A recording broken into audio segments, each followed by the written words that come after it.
Hi, I'm Father Brian Brooks, the pastor of the Church of St. Benedict here in Broken Arrow, Oklahoma, and offering a reflection for today on this Thursday, September the 17th. I'm going to do something a little bit different. I'm going to talk briefly about one of my priest heroes, Father William Corby. Corby was a priest in the 19th century in the United States. He was a member of the Congregation of the Holy Cross, also best known associated today with the University of Notre Dame in Indiana. Corby was born in Detroit in 1833.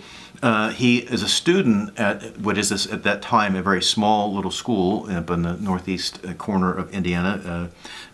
Notre Dame has fewer than fewer than 250 students at that time, all men. And he becomes a priest, enters into this religious community that runs the school. That's their charism.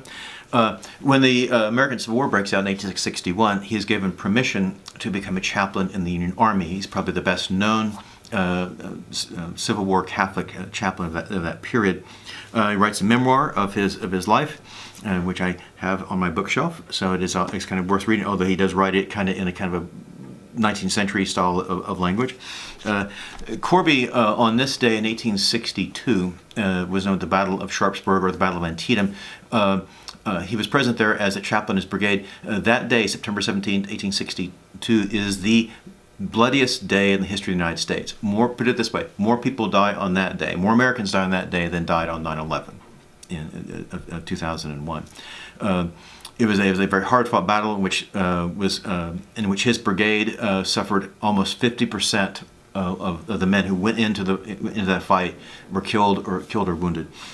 Corby, in that action on that September 17th, gives what is known as general absolution. The men in that brigade were mostly Irish Catholic immigrants, and mostly from New York, although there were also some from Massachusetts in the brigade at that time, in which he was there to serve them, and not having the time to hear individual confessions before they went into battle.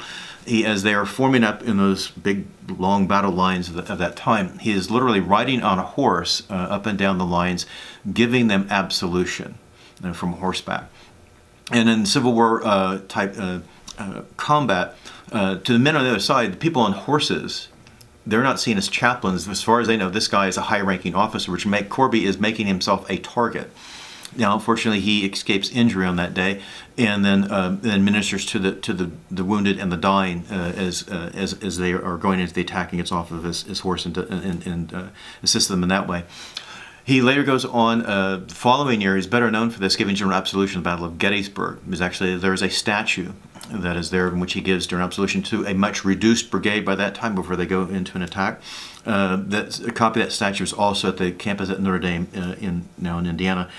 After the Civil War, he goes on back to teaching and becomes basically a college administrator. He later becomes the president of Notre Dame. The campus is destroyed in a fire in 1879. He basically rebuilds the place and sets it on a different footing that it will then be ready going into the 20th century. He also becomes the superior general for the Congregation of the Holy Cross in North America. He had been nominated for a Congressional Medal of Honor for his actions as a chaplain, but he does not receive that award. However, he dies in 1897, the age of 64. Corby, after he dies, is buried in a rather humble grave with his fellow Holy Cross priest and religious there at Notre Dame. Again, this is one of my priest heroes. He was a man who showed a great moral courage and also courage as a priest, but also in a time of national crisis. That he served those who were most in need as a chaplain, and then later on served the most in need to build a university. And so let's remember the example of priests such as him. So God bless you and keep you safe.